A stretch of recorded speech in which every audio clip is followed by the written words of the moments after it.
muito interessante, que é o FGC, né? A famosa garantia do Fundo Garantidor de Créditos. Será que o FGC tem dinheiro suficiente para pagar todo mundo, caso haja uma falência geral dos bancos aqui no Brasil, ou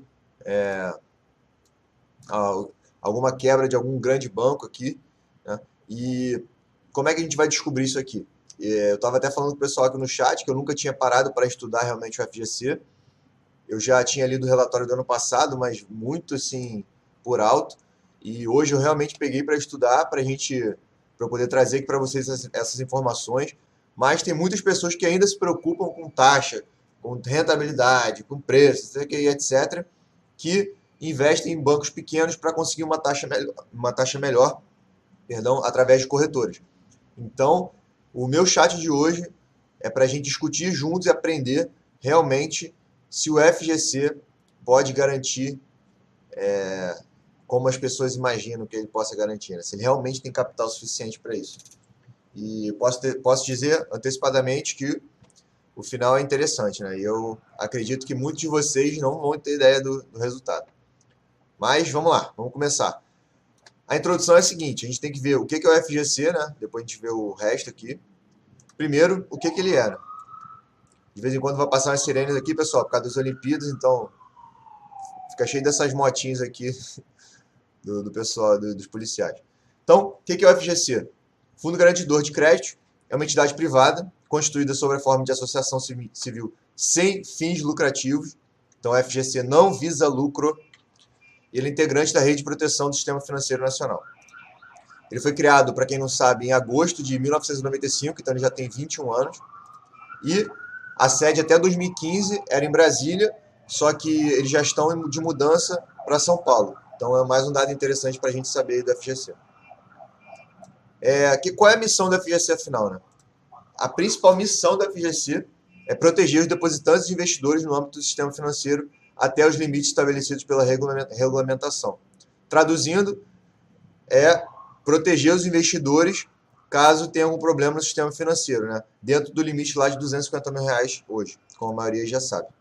E também, além disso, contribuir para a manutenção da estabilidade do sistema financeiro nacional e prevenção de crise bancária sistêmica. Então, a FGC também tem esse fator, como o Banco Central tem também, né, de regular, né, o sistema financeiro, mas o FGC ele trabalha também como ele evita e trabalha para evitar que haja alguma grande falência dos bancos aí de uma vez só e tal, né? E eu vou mostrar mais para frente como que ele faz isso. Os objetivos, então qual é a missão a gente acabou de ver, mas qual é o objetivo realmente do FGC? É prestar garantia aos depositantes das instituições associadas na hipótese de decretação de regime especial e reconhecimento de insolvência.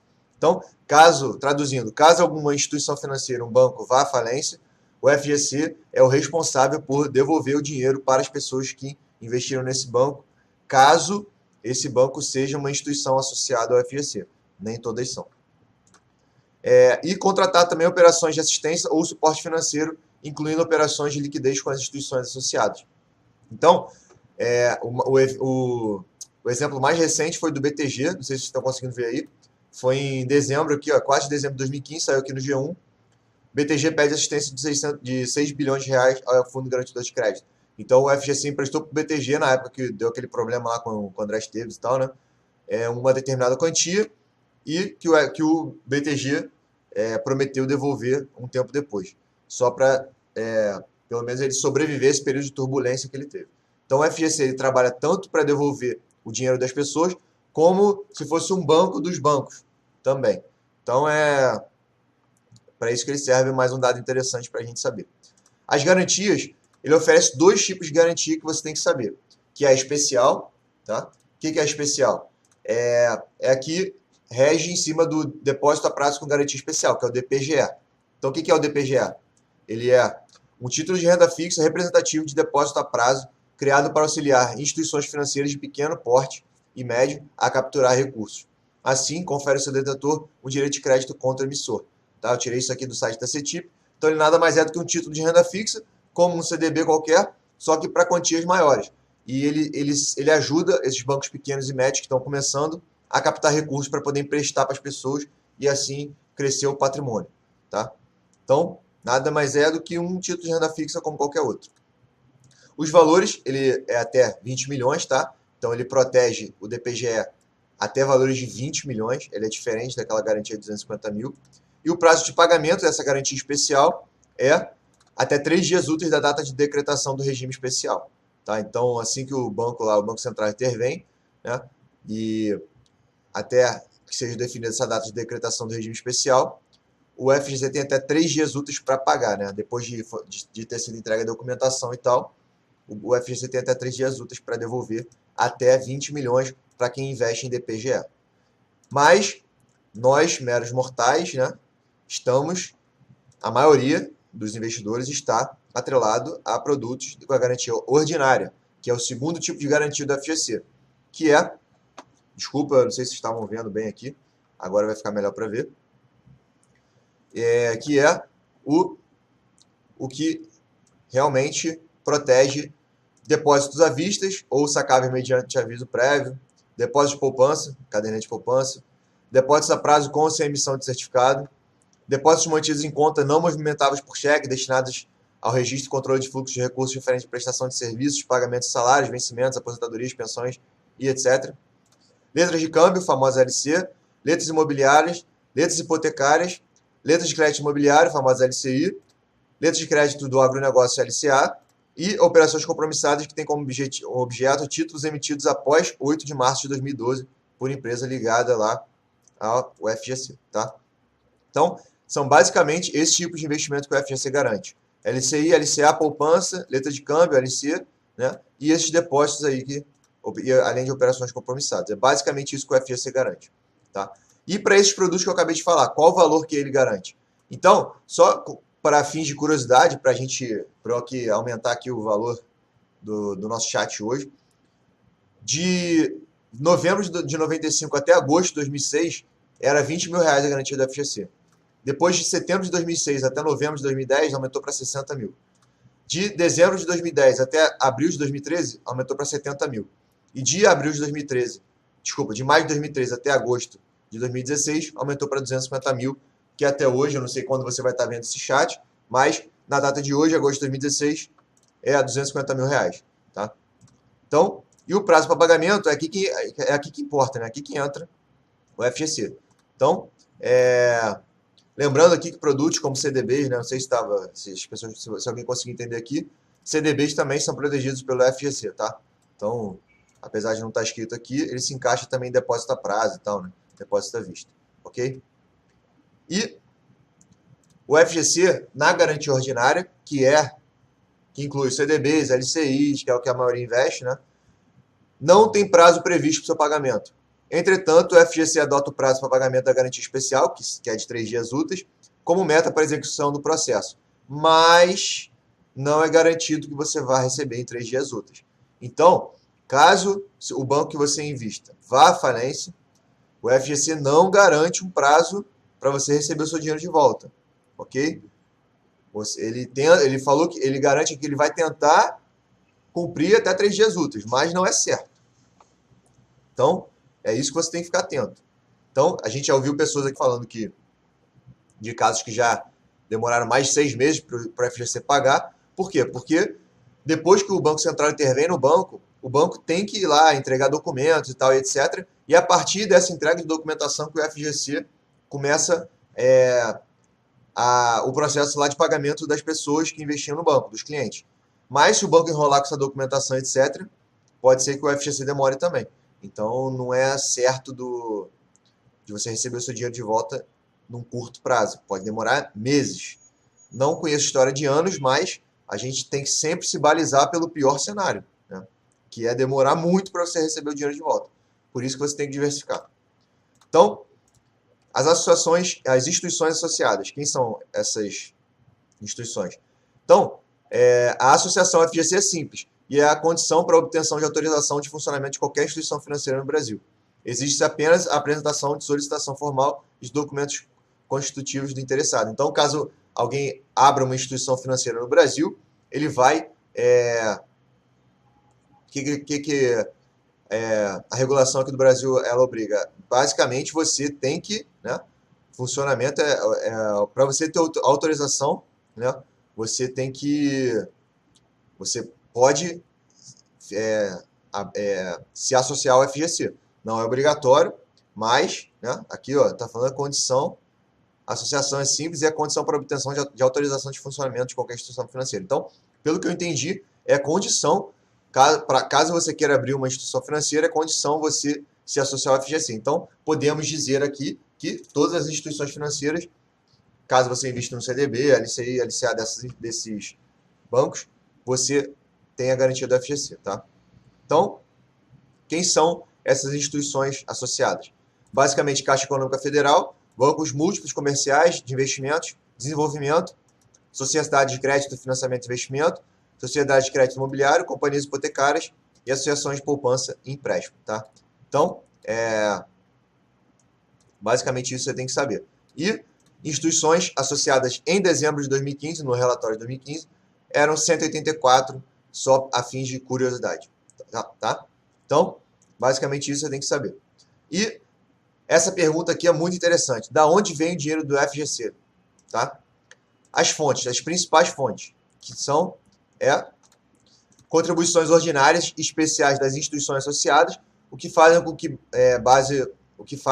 com base no saldo de depósitos elegíveis à garantia emprestada. Então, aqui, ó, só para você ter uma ideia do quanto essas instituições dão para a FGC. Mais para frente a gente vai olhar lá no relatório de 2015 qual foi a média de depósitos mensais no FGC, tá?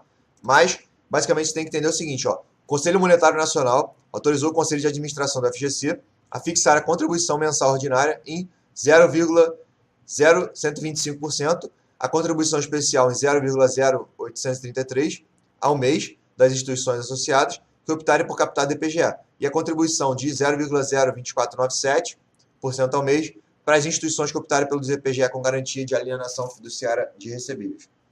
Eu sei que pode parecer um pouco complexo, mas basicamente a maioria das instituições é 0,0125 aqui que eles dão para o FGC. E quem tem DPGE, né, lá bancos de pequeno e médio porte, são essas outras taxas aqui, tá? Então, o que mais? Taxa de serviço decorrente de emissão de cheques sem provisão de fundos, valores decorrentes de recuperações de direitos creditórios nos quais a FGC houver se subrogado. Nossa, é uma linguagem absurda aqui, né? Em virtude de pagamento de dívidas de instituições associadas relativas a crédito garantido. Resultado líquido dos serviços prestados pelo FGC, rendimento de aplicação de seus recursos. Então, a FGC também investe seu recurso e recebe uma remuneração por isso. Remuneração e encargos correspondentes a operações realizadas com associados, tá? Então, basicamente daqui que vem o dinheiro dos fundos do FGC. Dinheiro de outras instituições financeiras, cheques sem fundo lá, né, sem provisão de fundos, valores de recuperação de direitos creditórios, aplicações do próprio FGC e operações realizadas com outras instituições, como Banco do Brasil, Caixa, etc., né, outros bancos. Basicamente daí. Mas, e se o dinheiro não for suficiente para pagar todo mundo? O que o FGC pode fazer? Contribuições extraordinárias das instituições associadas. Então, o FGC pode ir lá e aumentar aquele percentual, né? O Banco Central pode liberar esse aumento do percentual de pagamento das instituições. Então, ele pode começar a captar mais, se ele não tiver dinheiro para pagar. Ele pode pedir um adiantamento das instituições lá, né, dos bancos associados, de 12 a 60 contribuições mensais ordinárias. Então, é mais um meio que ele pode arrecadar mais dinheiro. Operações de crédito com instituições privadas, oficiais ou multilaterais. Então, ele pode fazer operações com outros bancos para poder captar mais dinheiro. Ele pode emitir títulos de crédito. Então, é mais uma maneira, como se fosse o governo emitir títulos, como um banco emitir um CDB. O FGC também pode ir lá e emitir seus títulos.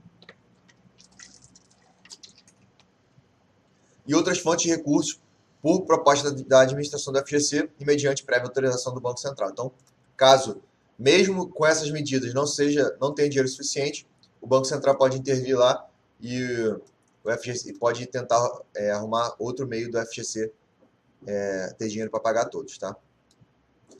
E quem gerencia o FGC? Vamos entender aqui. Até 2013, né, a administração foi feita pelas instituições associadas representados nos conselhos de administração e fiscal por seus executivos. Então, basicamente, quem mandava era alguns representantes dos bancos associados ao FGC. E a partir de 2013, como é que ficou isso? Ficou assim, ó. Adotou-se um modelo organizacional com administradores e profissionais desvinculados das associadas. Então, não tinha mais ninguém associado aos bancos que eram associados ao FGC. A atual estrutura compreende 5 órgãos, dos quais 2 concentram as atividades de administração e executivo. Então, é assim que está aqui organizado a FGC hoje. Tem a Assembleia Geral das Associadas, o Conselho Fiscal, Conselho de Administração, Diretoria Executiva, Conselho Consultivo e Auditoria Interna. Vamos dar uma passada rapidinha no que é cada um deles, tá? Então, a Assembleia Geral das Associadas é o órgão de deliberação máxima do FGC. É integrado por todas as instituições associadas, reunindo-se ordinariamente até o dia 30 de abril de cada ano para tomada de contas do último exercício e aprovação das demonstrações financeiras e remuneração global dos administradores, que foi o relatório que eu utilizei para fazer o estudo, tá? Foi o relatório de 2015. E também é foro de eleição dos membros dos demais órgãos estatutários. Então, é o órgão máximo do FGC, é a Assembleia Geral das Associadas. O Conselho de Administração é composto por 5 membros. Desculpa. Ele visa estabelecer diretrizes e orientação geral dos serviços. Ele indica à Assembleia Geral os nomes dos candidatos a membros da diretoria executiva e do Conselho Consultivo. Ele apresenta ao Banco Central, quando entender necessário, proposta de alterações relacionadas ao percentual de contribuições dos associados. Então, o Conselho de Administração pode votar aquele percentual que os bancos pagam mensalmente para o FGC, se ele achar necessário aumentar esse percentual. Tá? E aprovar o orçamento de custeio e de investimentos do FGC, inclusive examinar as contas e manifestar sobre o relatório e as demonstrações financeiras. Tá? Então, esse é o Conselho de Administração. Diretoria Executiva, ela tem como atribuição principal a administração, incluída a execução das atividades de gestão e representação do FGC. Conselho Fiscal, órgão responsável por examinar as contas, as demonstrações financeiras, o relatório de administração e dos auditores independentes. Okay? Conselho Consultivo, então, é o órgão de apoio do Conselho de Administração, não tem funções executivas e não recebe remuneração. É composto por até 6 titulares, 6 suplentes, eleito pela Assembleia Geral de Associações por indicação do Conselho de Administração para mandatos de 3 anos. Seus membros devem ser pessoas com conhecimento de experiência de negócios, operações e atividades do sistema financeiro. Então, apesar agora do Conselho Consultivo não ser formado por pessoas lá das instituições associadas, eles têm que ter um determinado conhecimento para poder estar lá aconselhando as tomadas de decisões do FGC. Tá? E a auditoria interna, que é responsável por verificar a aplicação das normas e controles internos. Então, o FGC basicamente é formado por esses tipos de conselhos, né? Assembleia, conselhos e tal, diretoria. Tá? Isso aqui não é para a gente ficar decorando e tal, é só para a gente ter uma ideia de como é que funciona o FGC. E quem que tiver mais curioso, o site do FGC tem todas as informações do FGC, que é esse aqui, ó, www.fgc.org.br, tá? E o relatório de 2015 está nesse link aqui, ó. Quem quiser entrar depois, só copiar aí, pausar o vídeo e copiar, mas no próprio site do FGC você encontra lá o relatório, ok? E vamos ao que interessa, que é a análise de 2015. Então a gente já viu agora o que é o FGC, o que ele faz, quais são as garantias, né? Quem são as instituições associadas, o que ele garante, da onde vem o dinheiro do FGC, quem gerencia o FGC lá, o conselho, as diretorias, e da onde eu peguei essas informações, foi do site do relatório do FGC. Então vamos analisar agora o relatório de 2015 do FGC. Ele está aqui naquele link que eu já mostrei, né? Então ele está aqui nesse link, você pode ver aqui depois, com calma, se você quiser dar uma lida com mais detalhes, mas eu separei as principais informações que eu achei necessárias para a gente discutir aqui. A primeira delas são os volumes garantidos. Então, a gente viu lá que na garantia especial, que é o DPGE, ele garante até 20 milhões de reais. Tá? Então, no relatório de 2015, elegíveis de DPGE, lá no relatório do FGC, estavam 14,8 bilhões de reais que eram elegíveis, tinham de depósitos via DPGE. Okay? Mais cobertos, apenas 2,4 bilhões. Então, Caso houvesse uma quebradeira geral desses bancos aqui, total, apenas 2,4 bilhões estariam garantidos pelo FGC. Tá? E da garantia ordinária, que é o que interessa para a maioria das pessoas, CDBs, LCIs, LCAs, letras de câmbio, etc., elegíveis, tinha 1,8 trilhão de reais de depósitos, devido ao censo lá de 2015, em depósitos de renda fixa lá no Brasil em geral, 1,8 trilhão de reais. Tá? Só que cobertos apenas 1 trilhão. Então apenas 55% dos depósitos lá de renda fixa, etc., dos investimentos, estavam cobertos pelo FGC. Tá? E o percentual de clientes com 5% de cobertura é igual a 99,7%, quase 100%, que é igual a 220 milhões de pessoas. Tá? Então, na verdade, não são 220 milhões de pessoas, é que se uma pessoa investe em 5 bancos diferentes, contabiliza 5 milhões de clientes aí seguros. Tá? Então, como o FGC ele garante por CPF, por banco, quem investe em 5 bancos diferentes, ele contabiliza isso. Por isso que tem milhões de clientes assegurados. Tá? Então, a maior parte está assegurada, né, pelo FGC. Apenas poucas pessoas teriam, caso o banco que elas investissem fosse a falência, elas não teriam essa determinada garantia. Tá? Então, basicamente isso vocês têm que saber. Deixa eu aumentar um pouquinho aqui. E os produtos, né? Só a título de curiosidade, espero que vocês estejam vendo bem aí, que eu trouxe aqui a poupança, né? Desses 1,8 trilhões aqui, ó, desse 1,8 trilhão, que são os elegíveis, 651 bilhões estão na poupança, né? Estão referentes à poupança. Então,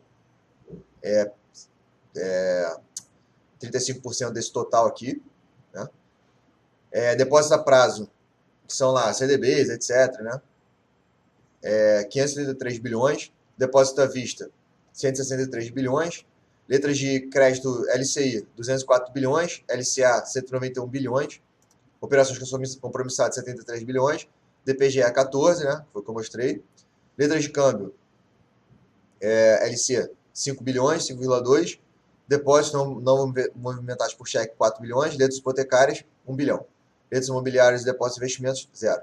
Tá? Então, desse 1,8 trilhão aqui, é isso que compõe. A gente vê que 35% é de poupança, 28% de CDBs, etc. Né? LCI e LCA, 21% somadas aqui, né? E letras de câmbio, etc.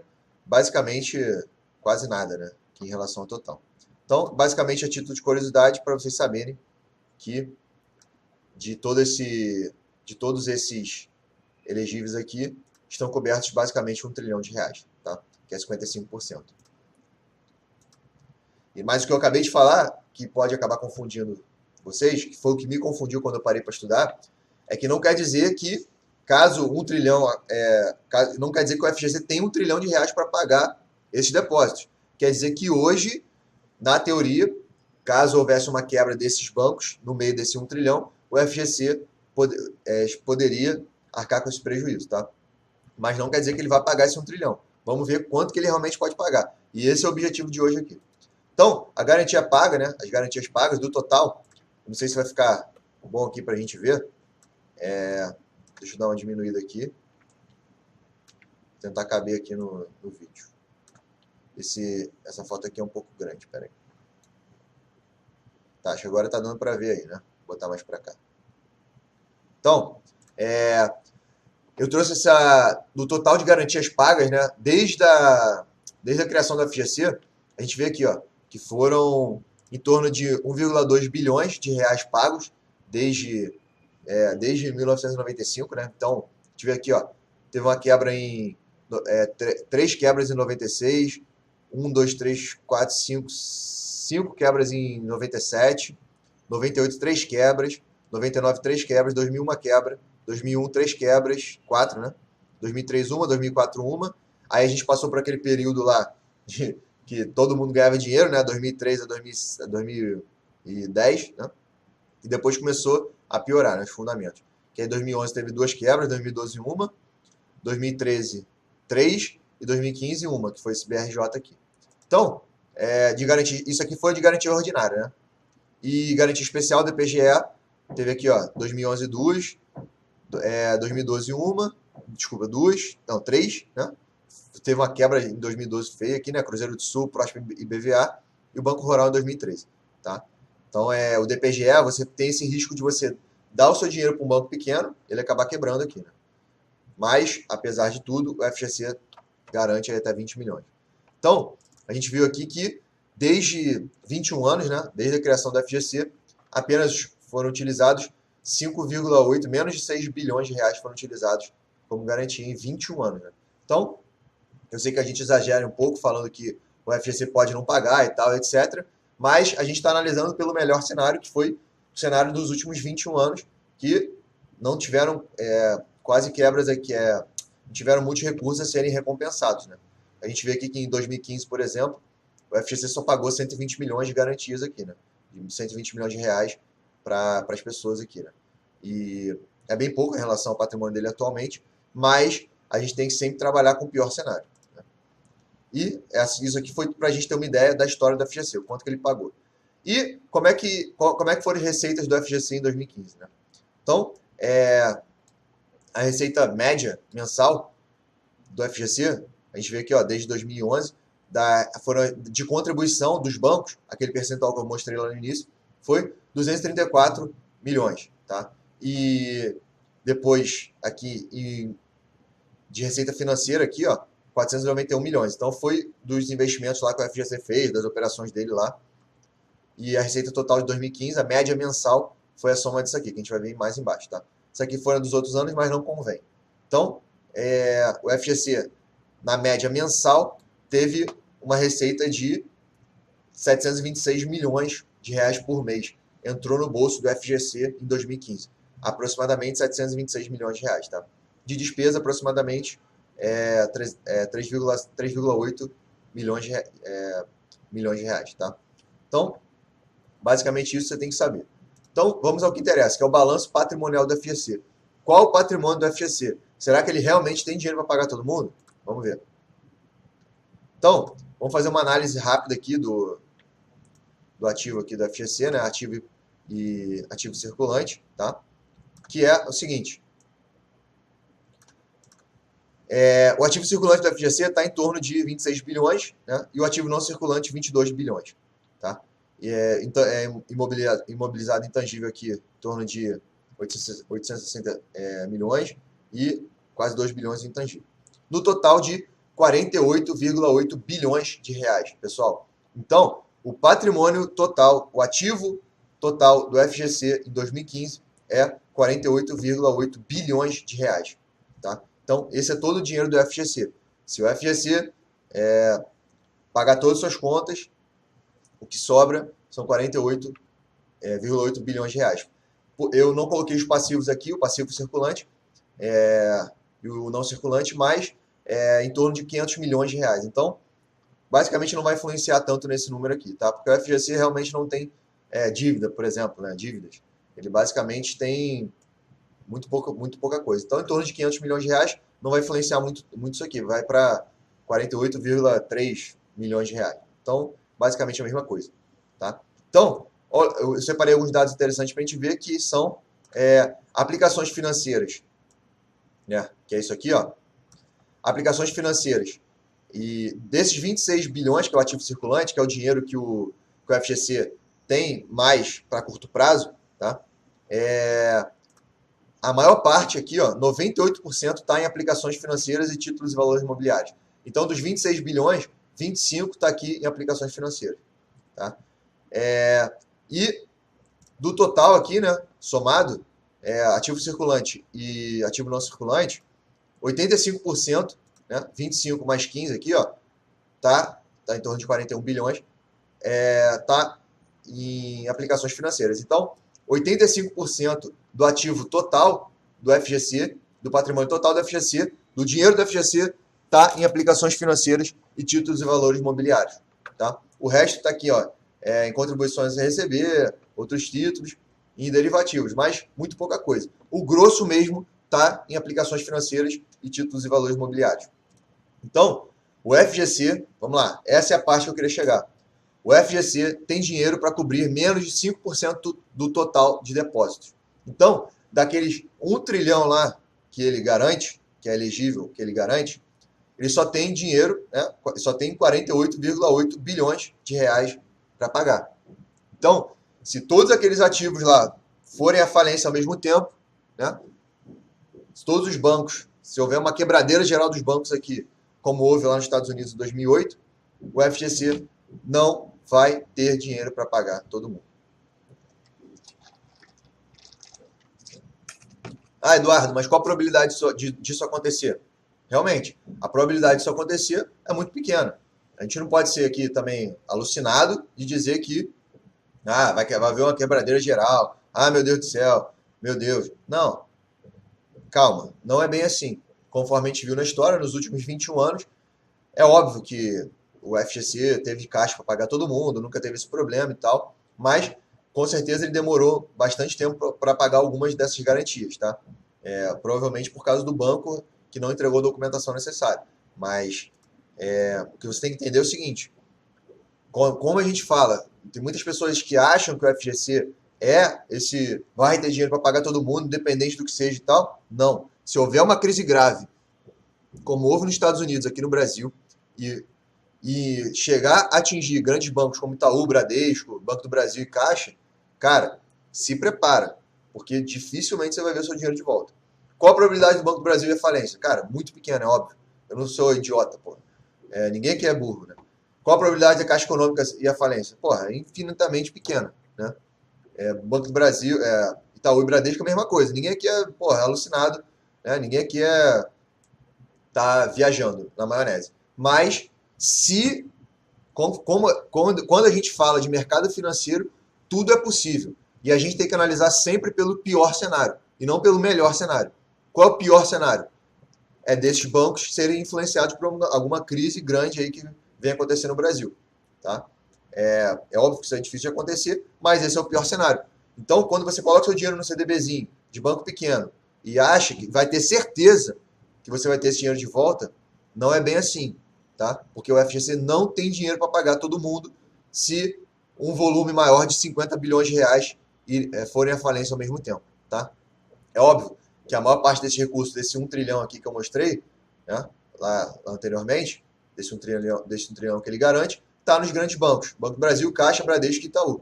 Mas, né, se houver a quebradeira geral dos bancos pequenos, não vai ter dinheiro para pagar todo mundo. Ponto. Tá? Tá aqui, ó, o ativo, 48,8 bilhões. Tá? Pelo menos em 2015. Quando você estiver assistindo esse vídeo aí, não sei quando vai estar, porque a gente vai gravar, pode ser que o FGC já tenha dinheiro para pagar isso tudo. E eu coloquei a composição aqui das aplicações financeiras para a gente ter uma ideia.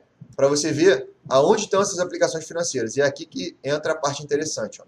Deixa eu diminuir aqui. Que é o seguinte, ó. Aonde está esse dinheiro investido do FGC?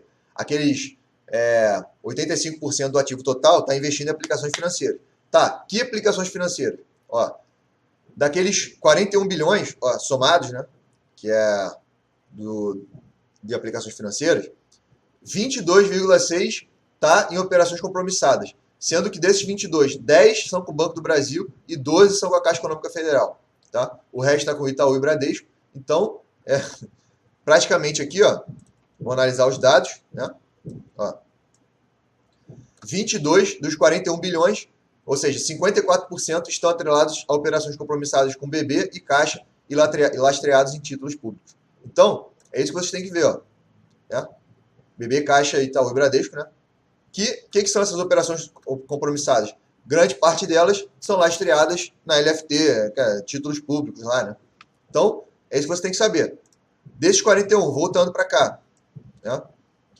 Quase 2 bilhões estão em LFT, que é atrelado ao governo federal. Né? Então, mais uma vez, né? Atrelado a títulos públicos.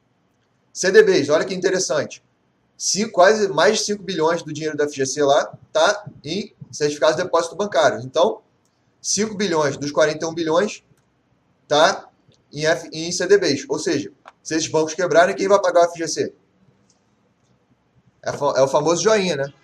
Então, esse dinheiro aqui, né, na teoria, é óbvio que provavelmente isso aqui deve estar lá nos grandes bancos, né?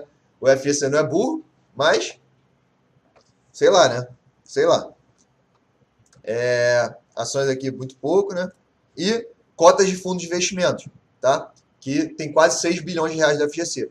Mas eu olhei lá no relatório, só trouxe aqui a informação mastigada para vocês. A composição da carteira desses fundos de investimento, que tem quase 6 bilhões de FGC, 60% dela está atrelada a títulos públicos. LFT, títulos pré, etc, IPCA. Então, cara, olha isso aqui. 54% atrelado a operações compromissadas com BB e Caixa. Então, basicamente, se BB e Caixa forem influenciados aí por uma crise braba, esquece o FGC, né? Se o governo der o calote lá, né? Vou deixar isso para o final. 5 dos 41 bilhões, né, 12% está em CDBs. Ou seja, se esses bancos desses CDBs forem influenciados por uma crise, adeus, né, dinheiro. E os fundos de investimento também investem em títulos públicos. Então, 60% desse dinheiro está atrelado lá a títulos públicos. Então, a gente vê aqui que 85% do dinheiro da FGC está em aplicações financeiras, sendo que desse total, né, praticamente todo esse dinheiro aqui está atrelado a títulos do governo, direta ou indiretamente. Ok? Então, é mais um dado interessante para a gente ver. E, observando, né, desse dinheiro, o que desse dinheiro aqui por vencimento, né? Então, operações, o dinheiro à vista, né, que o FGC tem lá, pode resgatar a qualquer momento, tá? Tem 350 milhões. Né? Até 3 meses, a gente vê aqui 4 bilhões e 4,5 bilhões. De 3 meses a 12 meses, 14 bilhões, acima de um ano. Então, a gente vê que se o FGC precisar de capital, se houver uma quebradeira dos bancos, e o FGC precisar de mais de 4 bilhões e meio aqui de reais para pagar todo mundo, a galera já vai demorar 3 meses para receber, ó, porque o dinheiro do FGC está preso, né, até 3 meses. Então, já fica aí esperto. Se quebrar acima de 15 bilhões, de 14 bilhões, vai demorar de 3 meses a um ano para receber. Dá para ver claramente aqui, ó. E se precisar de acima desse valor que eu falei, né, acima de, por exemplo, aqui, ó, sei lá, 20, 30 bilhões, tá? Vai demorar de mais de um ano para receber, de 1 a 3 anos para receber, tá? Então, nem todo o dinheiro está disponível ali na lata para o FGC pagar as pessoas, tá? É isso que vocês têm que entender. E, se houver uma falência acima de 4,5 bilhões, as pessoas vão demorar mais de 3 meses para receber seu dinheiro e por aí vai, né? Conforme eu acabei de falar. Quanto maior a necessidade de capital do FGC, mais tempo as pessoas vão demorar para receber. Então, basicamente, como todo o dinheiro do FGC está em aplicações financeiras, dos 48 bilhões, 41 estão aqui em aplicações, né? Se o FGC precisar de mais de 40 bilhões para pagar as pessoas, cara, ninguém sabe lá quando o FGC vai pagar, se pagar, né? Porque, conforme acabamos de ver, ele não vai ter dinheiro para pagar todo mundo. Então, qual é a conclusão que nós tiramos disso tudo? Conclusão. Se houver uma quebradeira geral dos bancos no Brasil, maior do que 50 bilhões de reais, o FGC não terá recurso para pagar todo mundo. Repetindo, se houver uma quebradeira geral dos bancos no Brasil maior do que 50 bilhões de reais, o FGC não vai ter dinheiro para pagar todo mundo. Ponto final. Isso em 2015, é claro. Se o governo der calote nos títulos públicos, adeus FGC. Por quê? Porque a maior parte desses 50 bilhões de reais está atrelada a títulos do governo. Então, se o governo der calote, né, adeus FGC. E é isso que as pessoas não entendem. Elas consideram o FGC mais seguro do que o próprio Tesouro Direto, por exemplo, títulos do governo. Que é mera falta de conhecimento. Então, quem não entendeu ainda que o Tesouro Direto é mais seguro que o próprio FGC, tá aí a prova, ok? Era por isso que eu estava querendo fazer esse chat hoje. Então, renda fixa não tem o que inventar. É Tesouro Direto. Por quê? Porque Tesouro Direto é o investimento mais seguro do Brasil. Por quê? Porque até o dinheiro do FGC, até o dinheiro que ele vai devolver para as pessoas, está atrelado a títulos do governo. Então, não tem para onde correr. Renda fixa, não tem o que inventar. Então, ficar procurando taxinha em banco pequeno, não sei o que e tal, beleza. A gente acabou de ver aqui, a gente acabou de analisar que dificilmente você não vai receber o seu dinheiro. Pode ir lá procurar taxa, etc. e tal. Mas, se você quiser facilitar, cara, é Tesouro Direto, tá? Fica a dica aí, caso você queira simplificar sua vida nos investimentos. não queira ficar atrás de taxa toda hora, etc., né? Deixando dinheiro preso 3 anos aí para ganhar 120% do CDI. Cara, não faz o menor sentido, né? Então, acredito que eu tenha desmistificado esse mito do FGC hoje. Um abraço e até a próxima.